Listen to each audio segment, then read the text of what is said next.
So here we are in downtown Noyon in front of John Calvin's house where he was born in 1509. As far as we know, in those 500 years that have passed, we don't know of any real Protestant church, any gospel witness here in Noyon.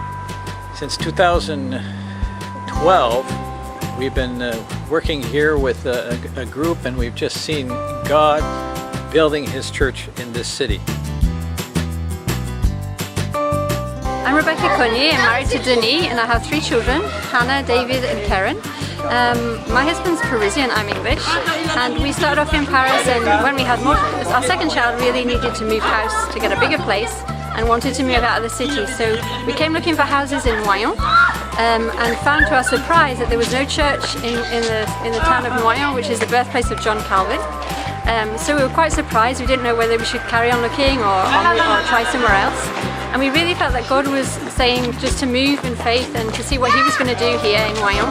So we moved out here. We also had, we went to see a church, nearby church in Saint-Quentin, and the pastor was really encouraging and said they would really like to help us do outreach in Noyon while we were waiting for a pastor or a missionary couple to come.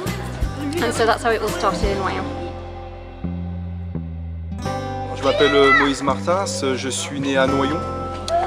Je fais partie de l'église protestante de Noyon depuis 2012. Et cette église m'a permis de découvrir le Seigneur, de pouvoir m'avancer vers lui et de pouvoir m'investir pour cette église et pour nos frères et sœurs qui sont en Christ. Je m'appelle Huberto Chobli. Ça fait 1 mois que je suis en stage ici et ce sont des gens vraiment très sympas, un peuple très chaleureux, et Dieu nous a fait également la grâce d'avoir plusieurs nationalités, et ça aussi c'est une autre manière de vivre la louange du Seigneur, de rendre un culte vraiment, et c'est merveilleux.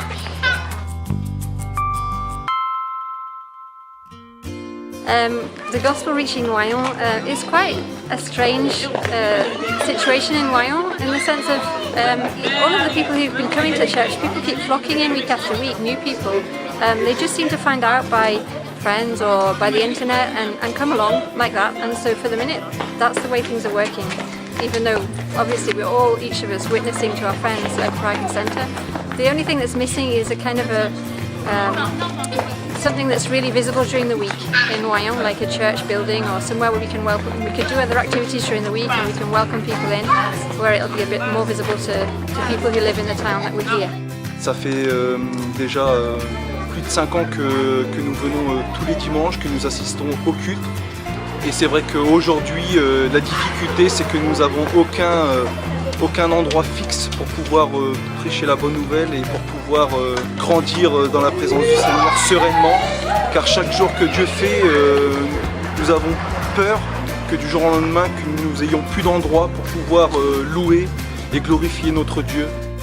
Vu toutes les tracasseries qu'on fait tous les dimanches matins et tous les dimanches après le culte, je pense que c'est vraiment important pour nous d'avoir notre bâtiment.